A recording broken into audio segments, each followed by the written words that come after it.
Today we're going to begin looking at Chapter 7, which are the Evaluation and Management Services Codes. There's quite a bit to cover, so there are 2 podcasts, Parts 1 and 2. And as with other chapters, I won't be covering all of the codes or all of the guidelines within this chapter, but you are expected to read them as well as work the exercises that apply these codes.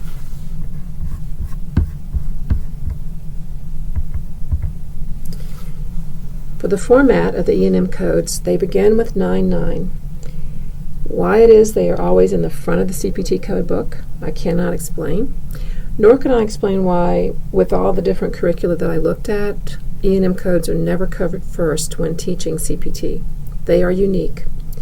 They're designed to capture the physician's time and or expertise when he or she are performing their jobs as doctors. The codes are differentiated by place, like the physician office, the nursing facility, the emergency department. They are also differentiated by the type of service. Is it initial or is it subsequent?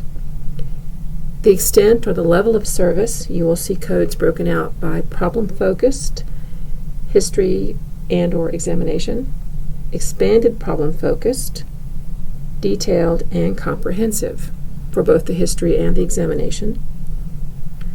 You'll see the medical decision-making or the severity of the patient's condition come into play. Some codes include the amount of time the physician spends with the patient or spends doing a certain service or performing a certain procedure.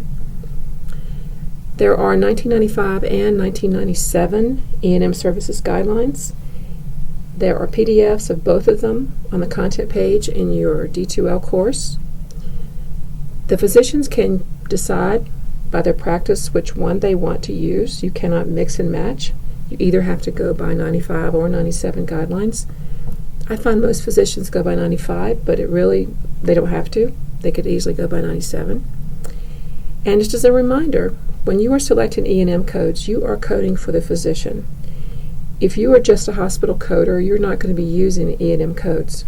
They are just to capture the physician's time and expertise. A coder should answer the following questions.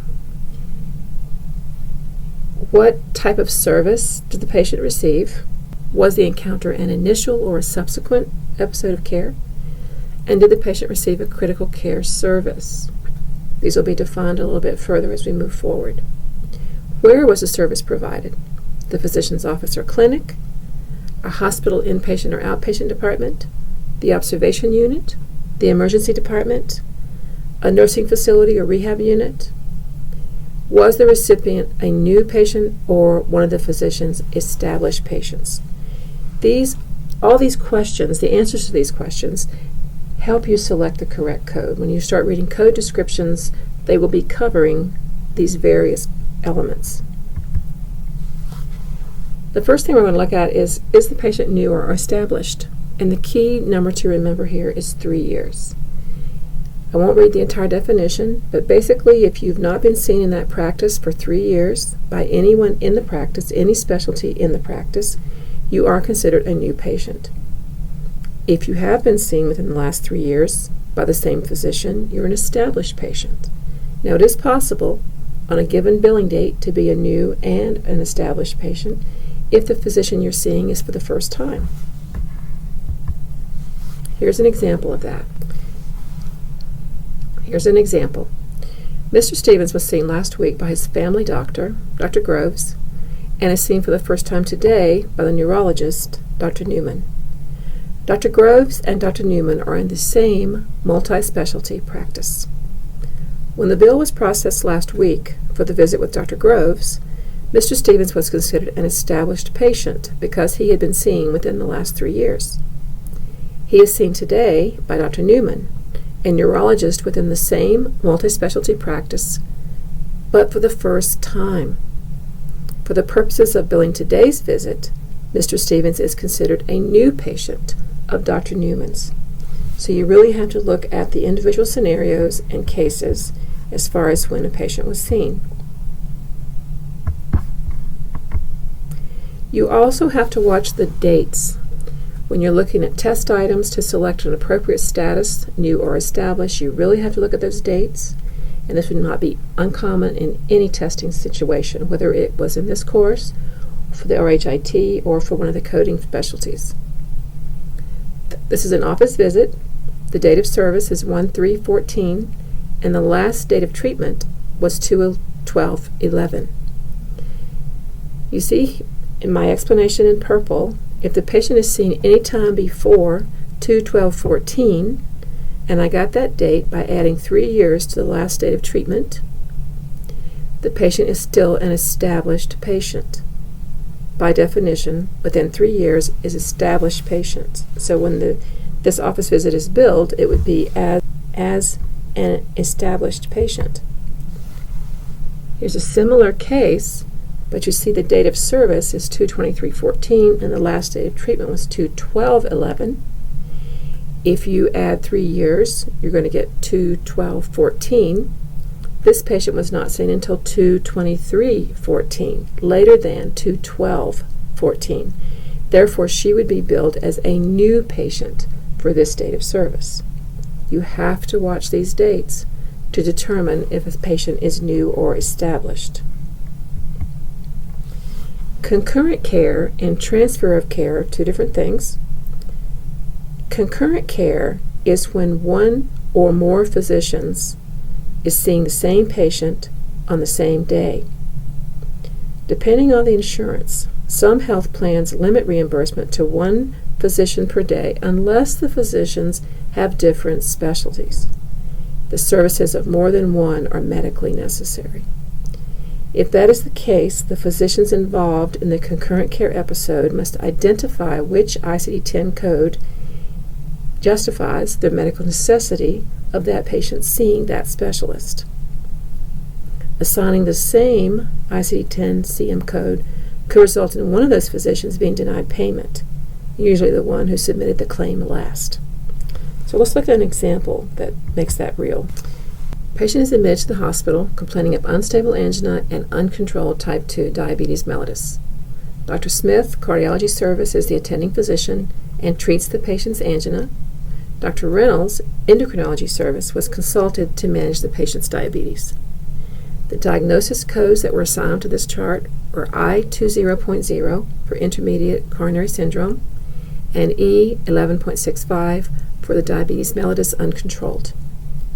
Dr. Smith would report the I20.0 and the appropriate E&M level of service code from the hospital inpatient services category in this chapter.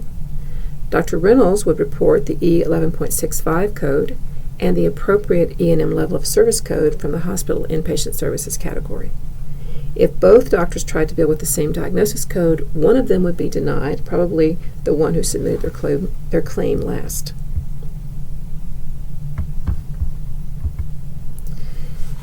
As a reminder, the types of coders, there's facility coders where you're going to be actually coding for the hospital, the ambulatory care center, the long-term care center, hospice, etc., and the pro-fee or the professional fee coders.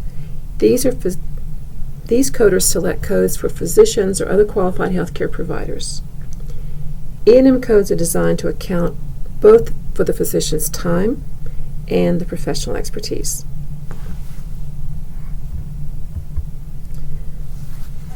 For the most part, a coder does not select E&M codes.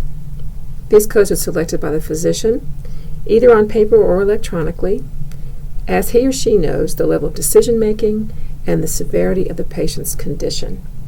If software is capturing the physician's services, like the E&M codes, in these settings, the coder will then code the procedure that the physician is performing. When a covered service exists in the coding and billing software, it is known as being hard-coded. That means the code is automatically selected and cannot be changed except by the person in charge of the charge master or the billing software.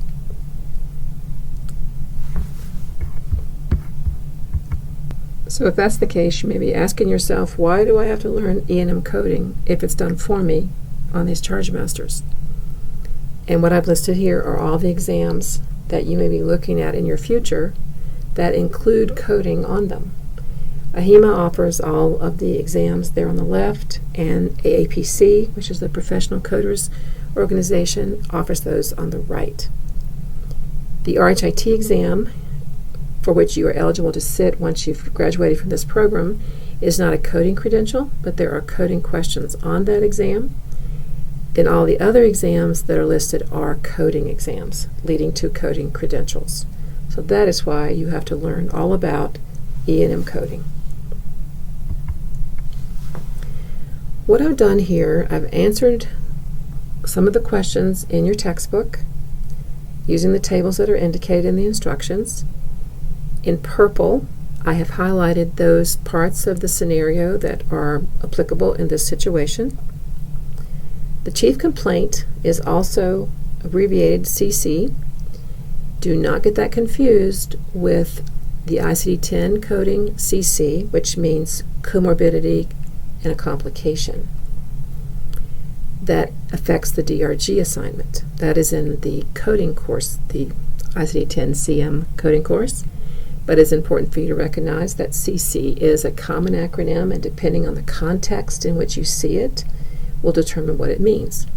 When you are looking at history and physical and you see CC, that means chief complaint. What is the main reason the patient is being seen?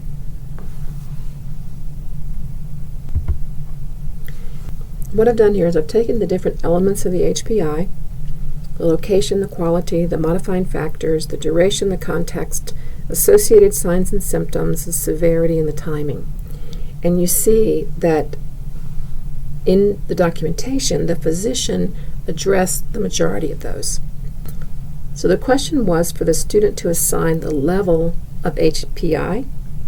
And when you look at the definitions there on table 7.3, detailed, 4 or more HPI elements were addressed. 1, 2, 3, 4, 5, 6. I say 7 here in my chart. So that's the logic behind how the detailed level was captured. 4 or more HPI elements were addressed in the physician's documentation. The next example is exercise 7.2, number 2. We're using table 7.4 in your CPT textbook. And I've got the scenario where the physician has dictated all this information about his examination. Then I went through the different components of the examination, both by body areas and by organ systems, and checked them off. And by definition, this would be a detail level where 6 organ systems were examined. But I do want you to read the small print that's under the table there, 7.4. I did not reproduce it in the slide, but it basically says that it depends on how your setting or your institution or your physician practice is telling you to code. Sometimes they would say between 2 and 5 or 2 and 6. Organ system's going to be this, and more than that's going to be comprehensive. So it really depends on where you're working, how this would be assigned. What I'm trying to do in these slides is just go through the logic of how you would arrive at that detailed setting, that detail level when you're selecting a code.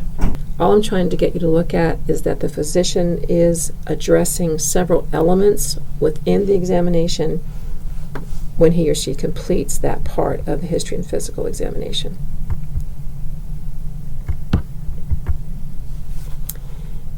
Exercise 7.3, number 2, is looking at the level of decision making, and you're using the logic on figure 7.1 in your textbook.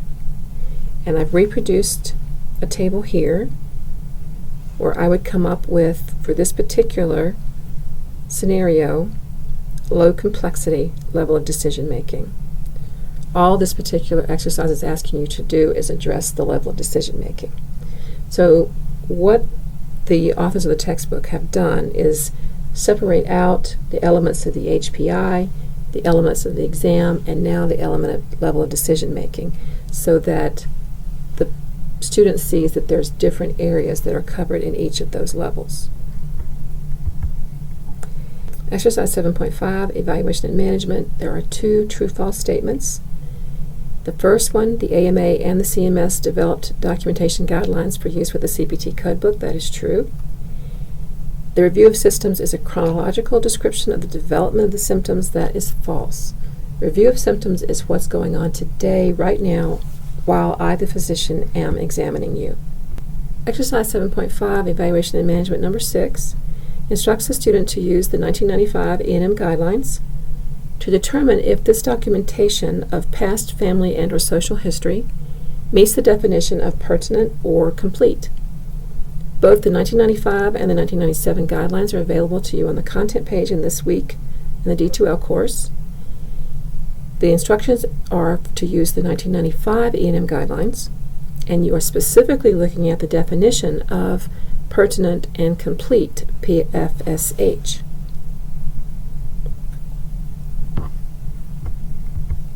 This is a screenshot of those guidelines where this defines what it means. PFSH is a review of 3 areas: past history, family history, and social history.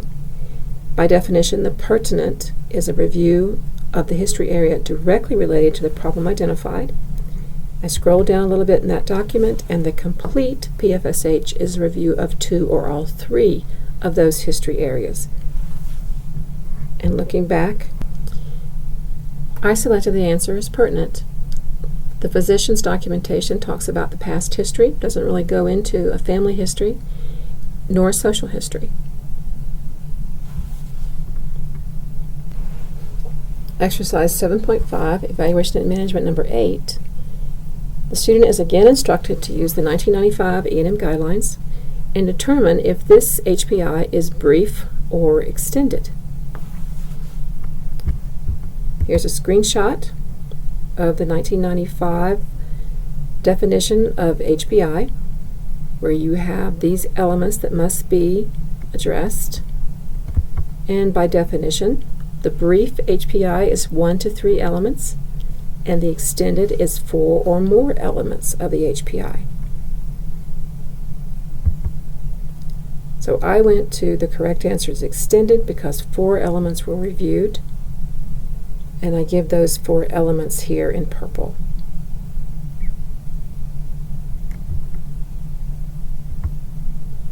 Evaluation and Management number 10. The student is instructed to identify the body system explored in the review of systems. I have in purple the chest pain, the palpitations, and the shortness of breath. I think would be respiratory and cardiovascular. If you have any questions about this first part 1 of Chapter 7, please post them in the discussion board, and I will do my best to answer them. Please post along with your question the path that you use to try and find your code. Thank you so much, and have a good day.